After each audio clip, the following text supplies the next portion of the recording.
성도 여러분, 광야를 한마디로 정의하라고 한다면 어떻게 정의할 수 있겠습니까? 광야는 사람이 살지 못하는 땅이라고 정의할 수 있지 않겠습니까? 사람이 살 수 없는 땅, 그래서 어느 누구도 들어가고 싶지 않은 곳이 광야입니다. 그런데 하나님께서 그런 광야로 출애굽한 이스라엘 백성들을 인도하셨습니다. 이스라엘 백성들, 하나님께서 놀라운 은혜로 품어주시고 강한 권능을 펼치셔서 애굽의 압제에서 구원해 자들입니다. 하나님께서 애굽 사람들에게 내린 10가지 재앙을 목격했고 홍해가 갈라지는 놀라운 기적을 경험했던 자들입니다. 그러하였기에 그들 앞에 펼쳐진 길은 꽃길일 거라고 기대했을 겁니다. 출애굽하고 난 이후에 약속의 땅에 들어가는 그 시간, 꽃길을 걸어갈 거다 생각을 했을 거예요. 이전과는 비교할 수 없는 평안과 기쁨이 넘칠 것이라고 들떴을 것입니다. 하지만 우리가 잘 알고 있다시피 홍해를 건너고 3일 동안 물이 없었죠. 그래서 3일 동안 물 없는 길을 걷다가 물을 발견하게 되는데 마시지 못할 쓴물, 마라의 물이었습니다. 그때부터 이미 광야 안으로 들어온 것입니다.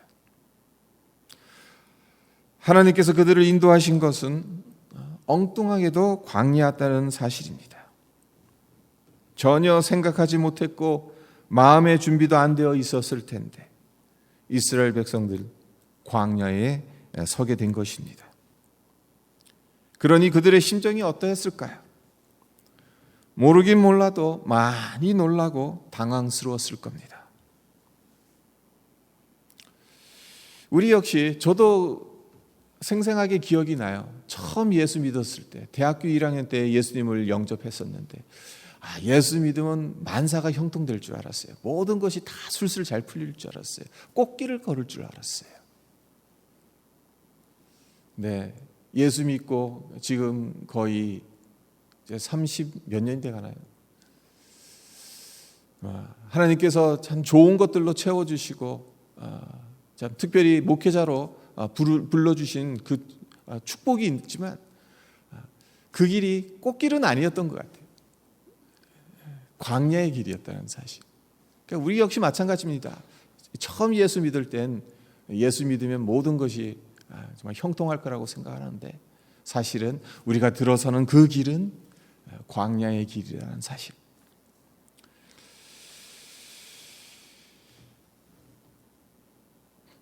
하지만 이 광야 길이 어떤 길인가 하면 하나님께서는 축복의 길이라고 말씀하신다는 것입니다. 이게 참 중요한 겁니다. 우리 딴엔, 우리 생각엔 광야 걸어가는 것, 사람이 살지 못하는 땅에 들어가는 것, 고통스럽고 힘들고 저주의 땅이 아닌가, 버림받은 땅이 아닌가, 그곳에 왜 들어가야 하는가, 그런 생각이 들겠지만 하나님은 그 길, 그 광야의 길이 축복의 길이라고 말씀하고 있다는 사실입니다. 오늘 본문 말씀 뒤에 나오는 16절을 보세요. 내 조상들도 알지 못하던 만나를 광야에서 내게 먹이셨나니 이는 다 너를 낮추시며 너를 시험하사 마침내 내게 복을 주려 하심이었느니라. 광야로 이끄신 목적을 한마디로 복을 주시기 위해서였다. 낮추시고 시험해서 복을 받게 하시기 위해서 광야로 인도하셨다. 광야 길을 걷게 하신 하나님의 목적이 그들에게 복을 주기 위해서라고 분명하게 말씀하고 있습니다. 그렇습니다. 광야의 고생은 고생으로 끝나는 것이 아닙니다. 결국엔 복을 받습니다. 이제 본문 말씀인 신명기 8장을 통해 하나님께서 광야 길을 통해 우리를 어떻게 축복하시는지를 함께 살펴보고자 합니다. 바라기는 성령께서 말씀을 조명하시고 깨닫게 해주셔서 광야길을 보는 우리의 관점이 하나님의 관점으로 바뀌어지고, 그래서 광야에 서 있다 하더라도 그 길에서 베푸시는 하나님의 은혜와 축복을 풍성하게 누릴 수 있기를 주님의 이름으로 축원드립니다. 첫째, 광야길이 왜 축복의 길이냐? 하나님께서 인도하시는 길이기 때문에 그렇습니다. 많은 사람들은 광야를 저주받은 땅으로 알고 있습니다. 그러하기에 광야와 같은 삶 또한 저주받은 삶이라고 생각하기 쉽습니다. 하나님께 버림받았다고 단정 짓습니다. 하지만 정말 그렇습니까? 그렇지 않습니다. 하나님의 백성이 걷는 광야길은 하나님께서 직접 그 길로 인도하신 길입니다. 또한 광야 여정 내내 친히 동행하시는 길입니다. 그렇기 때문에 저주가 아니라 축복인 거예요. 2절을 보세요. 아까 말씀드린 그 16절 말씀하고 거의 비슷한 말씀인데, 내 하나님 여호와께서 이 40년 동안에 내게 광야길을 걷게 하신 것을 기억하라. 이는 너를 낮추시며 너를 시험하사 내 마음이 어떠한지 그 명령을 지키는지 지키지 않는지 알려 하심이라. 이 구절 이스라엘 백성들에겐 언뜻 이해가 가지 않는 구절로 들릴 수가 있습니다. 왜 그런가 하면요, 출애굽 1세대가 40년 동안을 광야에서 유리했죠. 그 이유가 무엇이었습니까? 직접적인 그 이유는 가데스 바네아에서 하나님의 약속을 믿지 못했던 불신앙으로 말미암아 하나님의 징계를 받았습니다. 그것 때문에 40년 1세대가 다 죽어나가기까지 이스라엘 백성 전체는 광야를 계속해서 돌아야 했습니다. 따라서 40년의 광야 여정을 축복으로 받아들이기는 쉽지가 않습니다. 하지만 성경은 분명하게 선포합니다. 하나님께서 걷게 하신 길이라고. 우리에게 주는 말씀이기도 합니다. 우리가 어떤 길을 걸어가든지 그래요. 예수 믿고 나서 정말 순탄한 길만 걸어가는 사람들도 있어요. 실제적으로. 그렇지 않고 예수 믿는데도 예수 믿기 전보다도 더 고생하고 더 힘들게 살아가는 분들도 있어요. 우리 생각엔 기왕 예수 믿는데 참 다 일이 술술 풀리고 형통하고 좋은 길, 꽃길만 걸어가면 참 좋잖아요. 근데 그게 내 마음대로 되는 게 아니에요. 내 뜻대로 되는 게 아니에요. 하나님의 섭리 안에 있습니다. 내가 이해하지 못하고 알 수 없는 하나님의 섭리 하에서 그냥 나의 길이 그렇게 내가 그 길을 걸어가는 겁니다. 네, 우리가 기억해야 되는 것은 그 길이 어떤 길이 되었든 간에 하나님께서 걷게 하신 길이라는 거예요. 특별히 그 길이 광야 길이라 하더라도 하나님께서 걷게 하신 길이다. 그러면 그것을 믿게 되면 어떻게 되겠어요? 그 길을 걷는 나의 태도가 달라지겠죠. 내 마음의 자세가 달라집니다. 내가 지지리도 복이 없어서 이 길을 걷는다. 그렇게 생각하고 걸어보십시오. 나만 힘듭니다. 우울증에 빠집니다. 그러나 하나님께서 걷게 하신 길이다라고 생각을 하면 마음을 잡을 수가 있어요. 하나님을 신뢰할 수 있기 때문에. 이 길을 걷게 하신 그 이유가 있을 것이고 목적이 있을 것이고 내 마음을 잡을 수가 있습니다. 저주를 받아서 심판을 받아서 광야 길을 걷게 된 것이 아니라 하나님의 섭리 가운데 광야로 인도하셨다라고 성경은 분명하게 말하고 있습니다. 마태복음 4장을 보면 아주 의미심장한 사건이 나오죠. 예수님께서 세례 요한에게 세례를 받으신 후에 성령의 이끌리심을 받아 광야로 가셨다는 기록이 나옵니다. 그리고 예수님께서 이 광야 길을 거쳐서 공생애를 시작하십니다. 매우 의미심장하시지 않습니까? 의미심장하지 않습니까? 예수님의 공생애를 시작하는 데 있어서 세례 요한으로부터 세례를 받고 곧바로 이제 사역의 현장으로 가신 것이 아니라 40일 동안 광야에 성령의 이끌리심에 이끌려서 갔다는 것. 거기 가서 시험 받으시려고, 마귀의 시험을 받으시려고. 하나님은 선하신 분입니다. 실수가 없으신 분입니다. 우리를 사랑하셔서 우리를 위해 독생자 예수님까지 내어주신 분입니다. 그런 분이 우리를 저주하시려고 광야길을 걷게 하시겠습니까?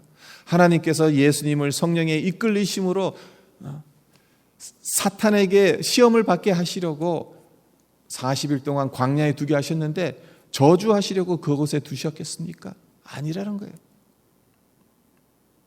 우리를 위해서 우리에게 더 좋은 것을 주시기 위해 광야길로 인도하시는 겁니다. 아프리카 우간다의 외딴 농촌에서 선교 사역을 하던 스미스 부인이라는 선교사의 간증입니다.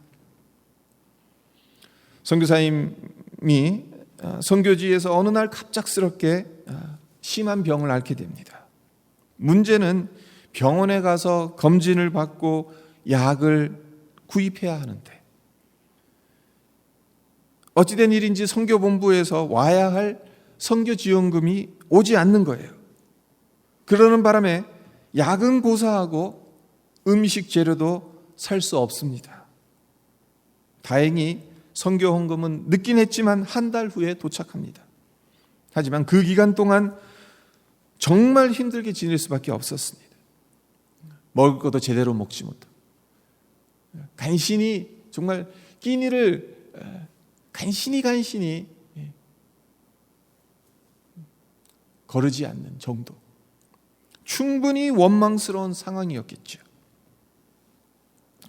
그런데 그 이듬해에 스미스 선교사가 안식년을 맞아 본국으로 돌아오게 돼요. 그리고 병원에 가서 건강 진단을 받게 되는 기회가 있었는데 1년 전에 알았던 병의 증세를 의사에게 설명을 합니다. 네. 그 증세를 듣고 난 의사가 웃으면서 이렇게 말을 했다고 합니다. 선교사님이 무슨 병을 알았는지 알겠습니다. 그 병은 오트밀과 같은 아주 가벼운 식사를, 그것도 아주 조금씩 취해야 거의 한 달 동안은 굶다시피 할 정도로 음식 조절을 해야 하는데 선교 헌금 송금이 한 달 늦어서 끼니를 제대로 해결하지 못하셨다고 하니 그것이 선교사님의 생명을 구한 셈이 되었네요. 그래서 선교 헌금이 제때 도착해가지고 그냥 제대로 먹고 살았으면 그 병이 낫지를 않는 거고 오히려 더 도져서 더 심각하게 발전할 수 있었는데 한 달 동안 그냥 끼니만 거르지 않을 정도로 그것이 오히려 몸의 건강을 회복시켜줬다. 그렇게 이야기했다는 거예요. 의사의 이 말을 듣는 순간에 그렇게 된 것이 하나님의 놀라운 은혜였구나. 그것도 모르고 하나님을 원망했었는데 라는 깨달음이 생기면서 정신이 번쩍 들었다고 합니다. 그렇습니다. 광야길은 저주나 버림받은 길처럼 보입니다만 실제로는 그렇지 않습니다. 그 반대로 선하신 하나님, 우리를 사랑하시는 하나님께서 우리에게 더 좋은 것을 주시기에 광야길을 걷게 하신다는 것입니다. 둘째로 광야길이 왜 축복의 길이냐? 나를 낮추는 훈련의 과정이기 때문에 축복의 길입니다.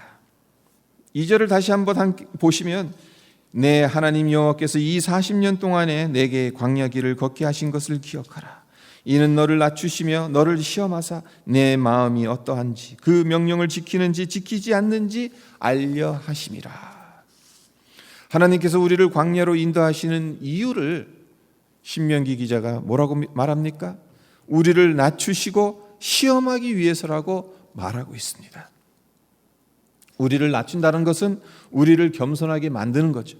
그리고 우리를 시험한다는 것은 우리 안에 무엇이 들어있는지, 우리 마음속에 무엇이 있는지를 드러나게 한다라는 의미입니다. 모든 사람들이 가진 가장 고질적인 영적인 병이 무엇이겠습니까? 나를 높이려는 교만이에요. 에덴 동산에서 아담과 하와가 선악과를 따먹게 되는 결정적인 이유가 어디에 있었습니까? 하나님과 같이 되려는 마음, 그들 자신이 하나님처럼 되려는 교만한 마음이었습니다. 이 마음이 깨어져야 건강한 영혼이고, 광야의 유익 중 하나가 이 마음을 깨지게 만든다는 겁니다. 사람이 살지 못하는 곳이니까 내 힘으로 할 수 있는 것이 얼마나 많겠어요? 아무것도 없겠죠. 내 마음대로 되는 것이 얼마나 되겠습니까? 거의 없을 겁니다. 이전엔 내 힘으로 다 할 수 있다고 생각했습니다. 내 뜻대로 되어야 한다고 생각했습니다. 다들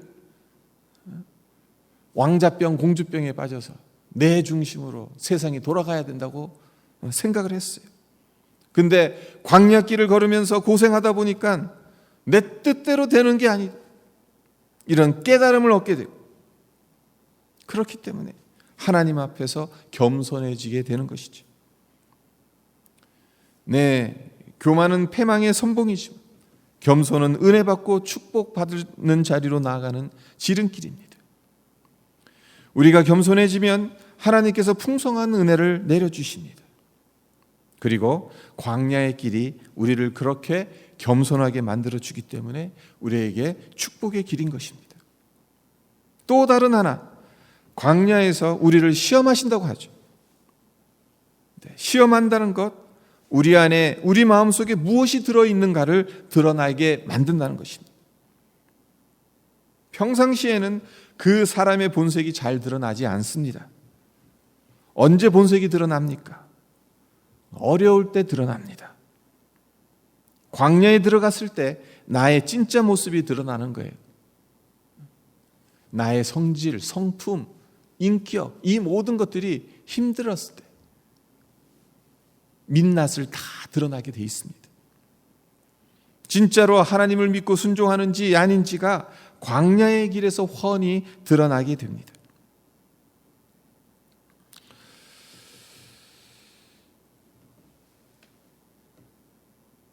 어느 해보다 올 여름이 전 세계적으로 더웠다고 하고 한국에도 많이 더웠죠. 그리고 태풍이 여러 차례 불어닥쳤는데, 태풍이 불면 굉장히 고통스럽습니다. 태풍이 지나간 자리는 쑥대밭이 되기 십상입니다. 태풍으로 인한 경제적 피해도 엄청납니다. 하지만 태풍이 불지 않으면 어떻게 되는가? 바닷물이 순환되지 않아서 바닷속이 썩는다고 합니다.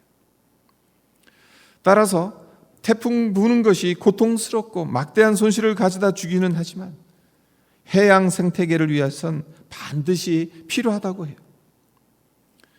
광야의 시험 역시 이와 비슷하다고 볼 수 있습니다. 광야의 시험은 견디기 힘듭니다. 고통스럽습니다. 모든 것을 다 휩쓸고 지나가기 때문에 그것을 버텨야 하는 사람에게는 너무나도 힘듭니다. 하지만 그 시간들을 통과해 가면서 내 안에 고여있던 죄의 습성들, 그리고 나도 잘 몰랐던 악한 것들이 이 광야의 시험을 통해서 드러나는 것입니다. 그러니까 그것이 드러나니까 무엇이 잘못되었는지, 무엇이 문제였는지를 발견하게 되겠죠. 그리고 그것을 고칠 수 있는 것이고 바로 잡을 수 있게 되는 것 아니겠습니까? 하나님께서 이것을 위해 광야길을 허락하셨다는 것을 우리 모두 믿었으면 합니다. 그 시험이 우리의 영적 현주소를 정확하게 파악하게 해줘서 겸손의 자리로 이끌어주고 우리의 성품을 주님의 형상으로 빚어 가신다는 것을 기억했으면 합니다. 마지막으로 광야길이 왜 축복의 길이냐? 하나님만 바라보게 하기 때문에 축복의 길입니다. 이스라엘 백성들은 광야에서 철저하게 훈련을 받았습니다. 하나님과 동행하며 하나님의 백성다워지는 훈련을 받았어요. 그러니까 430년 동안 애굽에서 종살이하면서, 그러니까 노예살이하면서 이제 노예 습성이 배일 대로 배웠어요. 그러니까 주인 의식이 없어요. 자유인의 의식이 없어요. 그러니까 하나님께서 이 백성을 데리고 가나안 땅에 들어가서 무슨 일을 하시려면 먼저 이 노예 습성을 제거하셔야 되는 거예요. 그래서 40년 동안 광야를 유리하게 하신 것입니다. 그 광야를 통해서, 광야의 길 속에서 훈련을 시키신 거죠. 너희들이 하나님의 백성, 하나님의 백성으로서의 그 삶을 위한 훈련을 시키셨다는 겁니다. 겸손해지고 말씀에 순종하는 훈련을 받았다는 것입니다. 그리고 이렇게 순종하는 훈련을 시킨 그 궁극적인 목적은 하나님만 바라보게 하기 위해서였다는 것입니다. 광야의 길에서 하나님만 바라보며 살아가는 영성을 기를 수 있는 것입니다. 3절을 보십시오. 너를 낮추시며 너를 줄이게 하시며 또 너도 알지 못하며 내 조상들도 알지 못하던 만나를 내게 먹이신 것은 사람이 떡으로만 사는 것이 아니요 여호와의 입에서 나오는 모든 말씀으로 사는 줄을 내가 알게 하려 하심이라. 광야 길을 거쳐가면서 이스라엘 백성들이 무엇을 경험했습니까? 낮아짐을 경험했습니다. 때로는 이 주림도 경험을 했어요. 주림과 목마름.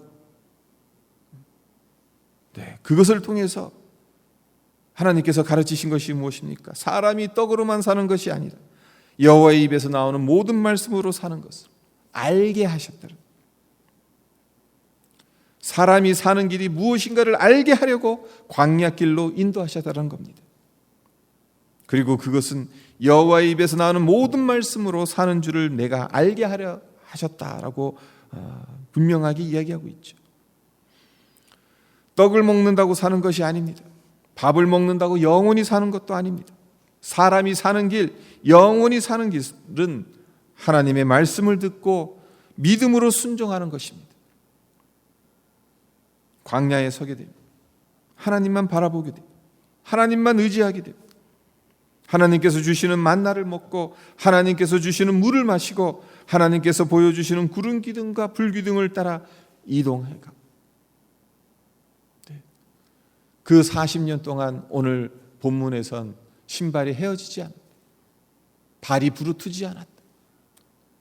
그 이야기를 하지 않습니까? 하나님께서 동행하셨기에, 그들을 인도하셨기에, 그들의 필요를 공급해 주셨기에 그럴 수 있었던 건 아닙니까? 그런 가운데서 이스라엘 백성들은 이제 다른 것을 보지 않고 오직 하나님만 바라보며 따라가는 그 훈련을 하게 되지 않았습니까? 그렇습니다. 주님만 바라보는 훈련, 주님의 말씀에 순종할 때 풍성한 생명의 비밀을 깨닫고 누리는 법을 배우는 훈련이 바로 광야에서 이루어졌습니다. 비단 이스라엘 백성들만 그러했던 것이 아니라 우리 역시 우리의 인생의 길, 그 길이 바로 이것을 위해서 하나님께서 허락하셨다는 것.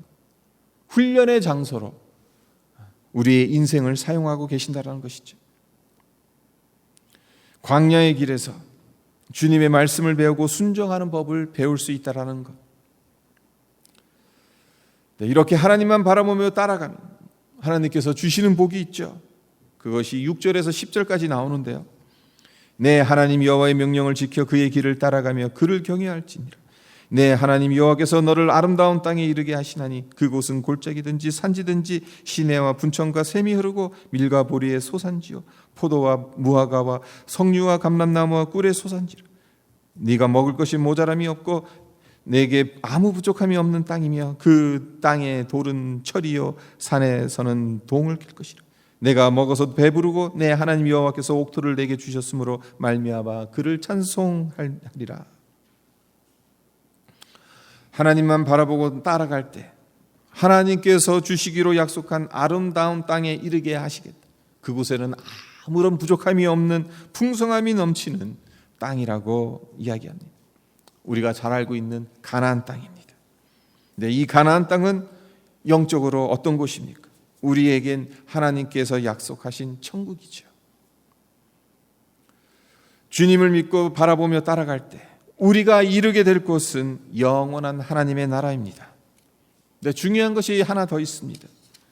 그 나라는 우리가 죽은 후에 가는 나라일 뿐만 아니라 이미 우리 안에 임하였기에 부분적이고 제한적이기는 합니다마는 그 나라의 기쁨과 풍요로움을 지금 이곳에서도 경험하고 누릴 수 있다라는 사실입니다. 우리 모두는 광야의 길을 걷고 있습니다. 특별히 이민의 삶은 또 다른 광야라고 말할 수 있습니다. 이 길을 저주의 길이 아닌 축복의 길이라고 굳게 믿으며 걸어가시기를 바랍니다. 하나님께서 인도하시는 길이고 나를 낮추는 훈련의 과정인 동시에 하나님만 바라보게 하는 길임을 확신하며 걸어가는 우리 모두가 되시기를 주님의 이름으로 축원드립니다. 잠깐 기도하도록 하겠습니다. 모세가 신명기를 통해서 이제 가나안 땅을 눈앞에 둔 이스라엘 백성들 2세대들을 향해서 영적으로 다시 재무장시키고 있는 그 책이 신명기거든요. 하나님 시내산에서 허락하셨던 그 율법, 약속을 다시 상기시키고 다시 재무장시켜서 가나안 땅에 들어갔을 때 어떻게 살아가야 할지에 대해서 마음의 그 굳건한 다짐, 준비를 시키는 과정 속에 있는데 그 가운데서 모세가 하는 말이 너희를 광야로 인도하신 것은 너희들이 가데스 바네아에서 불순종했기 때문에 40년을 유리한 것이 실제적으로는 그랬죠. 불순종 때문에 하나님께서 징계하셨기 때문에 40년을 방황했습니다.